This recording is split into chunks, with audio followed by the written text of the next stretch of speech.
Hey guys, it's me. I'm back again. Well, it's pretty funny. This is kind of a return to the status quo with the channel because last week we had a few difficulties trying to record this very video, which is kind of funny. So I hope to do better than I did last time. But what I want to talk about today is something that I think is very near and dear to my heart. It comes in the form of a question of how much do we value our fictional characters' legacies? Is it something to be revered and adhered to at all times, or is it something that, it's something that you can sort of dance around and do whatever you want with? In my most humble opinion, that if you disagree with, you're objectively wrong. I think that a healthy dose of both of those mindsets can help add interesting spins to characters that have already existed. I mean, just look throughout the history of all these fictional characters. If they were all just the same thing always, well, they'd eventually get very boring. And so what people have to do is that they have to add just a little spice here, a little spice there, but overall still respecting the legacy that these characters would have attached to them. I wanted to bring up a few examples of characters that I feel their legacies were kind of swept under the rug in terms of respect. The first of which is a character who can't exactly say I grew up with, but a character that, I looked at and I always loved and I cherished in a way, would be Luke Skywalker from Star Wars. And already, some of you, if you know of the whole drama attached to the sequel trilogy of the Star Wars movies, spoiler, they're all bad. Let's talk about some of the other older characters from the original Star Wars movies. One of the things that really made a lot of the fans upset was that these directors, writers, so on, didn't necessarily care about these characters, and they just wanted to change them in ways that didn't make sense. You look at Han Solo in the original trilogy, he was one of those, he was a real bad boy. He was a rogue trader that wasn't exactly on the right side of the law. When the time came, and he met Luke and Leia and some of the others, he had a real change of heart, and he became a hero. Now, it's not the most advanced flippin' storyline, but it shows you something that it doesn't really matter what you are now or what you have been for the past however many years. There's always room for change and positive change at that. And then in the sequel trilogy of Star Wars, they're just like, let's take all that and let's just toss it out the window. Let's just have him go back to being a smuggler. Let's have him going back to be a scumbag because it's cool, I guess. And it leads people to ask, but why would he do that? It's like, and then they don't come up with a proper response. They just say, oh, you're just a hater. And it's like, what? No, I'm just asking a question. Again, look at Luke.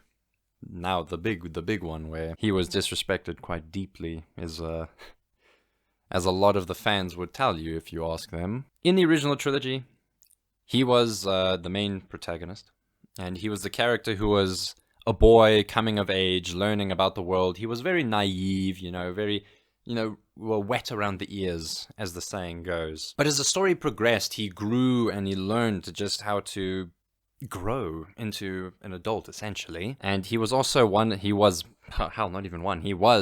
the man responsible for saving the galaxy. Then you look at him in the sequel trilogy, and it's like, again, let's just take that and let's just toss it out of the window. In the sequel trilogy, he's become this hermit that's run away from everyone and just locked himself in. After defeating the evil emperor, he tried to, bring back the Jedi, but his nephew, he sensed evil within his nephew, and in a moment of weakness, he was about to kill his nephew, but then his nephew woke up and misread the situation, and it led to the two of them fighting, which then led to the whole temple that he built being destroyed. Why would he have a moment like that when you look originally at what happened in the original trilogy, where Luke's father, of course at first he didn't know it was his father, Darth Vader, pretty evil guy if you ask me. Luke was willing to try and save him, try to redeem him in a way, and I would feel that Luke would be the kind of character not to, in a moment of weakness, kill you. He would be the kind of character who would try to pull you closer, try to build a much better relationship, that you don't go down a certain path. But again, it's like, oh, it's cool, look, it's like, don't meet your heroes, kid, because like, they'll never live up to your expectations, and they'll never be what the legends say they are. And those things are all true, don't get me wrong, Don't meet your heroes. But why do we have to take these fictional characters that have such positive and just lovely legacies attached to them? A bad boy smuggler who was, again, on the wrong side of the law, flippin' murdering people, became a hero. He became, well, a good guy, and he helped save the galaxy. Luke, he was just a young man coming of age. Again, he was naive. He didn't really understand how the world worked. But he put on his big boy pants, and he grew up.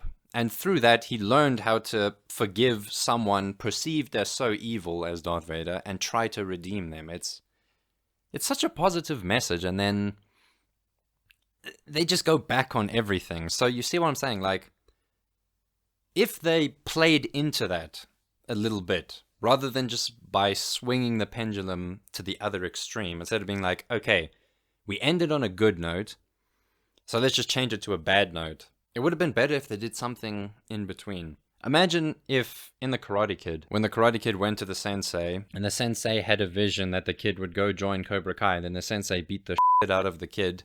Or rather, he would try to beat the shit out of the kid, and then the kid beats him, and it's like, oh no, there's this whole big falling out, and then the dojo burns down. No, it's a little facetious to bring that up, but you see what I'm saying? It's like, why would this character betray the growth that he's had? And I know that people will come up with the response that people can change. That's true. But what you have to realize is what makes you fundamentally you isn't something that can change so suddenly. And that was nothing. It was just like, oh, life is good, everything's happy. I have a vision of my nephew, time to kill him. It's definitely sad to see some of the characters that we love and look up to. I mean, hell. That's what a lot of these characters are. They are somewhat idealized versions of what we could be.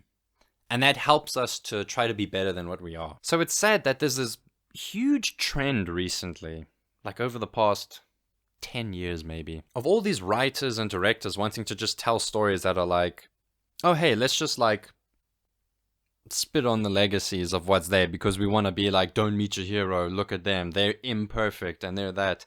Which, mind you, you can make very interesting stories with that whole concept of, again, don't meet your heroes. No one's perfect. They're only human. They won't be some idealized person. But then what we have to remember is that at the end of the day, these are just characters that we want to try write stories with. You know what I mean? And so what if they're, a little goody two-shoes, or if they're always positive about what's going on? Sometimes you need that in life. So it's definitely sad to see when characters that try their best to be very positive and try their best to always have the best outlook on things and to never give up. It is definitely sad to see when people don't look deep enough into what makes these characters what they are, and then they just write them away as something else. And I think that's what I want to leave it on, is that while I agree that legacy is very important, there's always room to, work something new into it. Hell, play off of that legacy. I'm not exactly a professional writer, so here's me giving advice to writers, right? Anyway, that's all I have for today. I'll see you next time.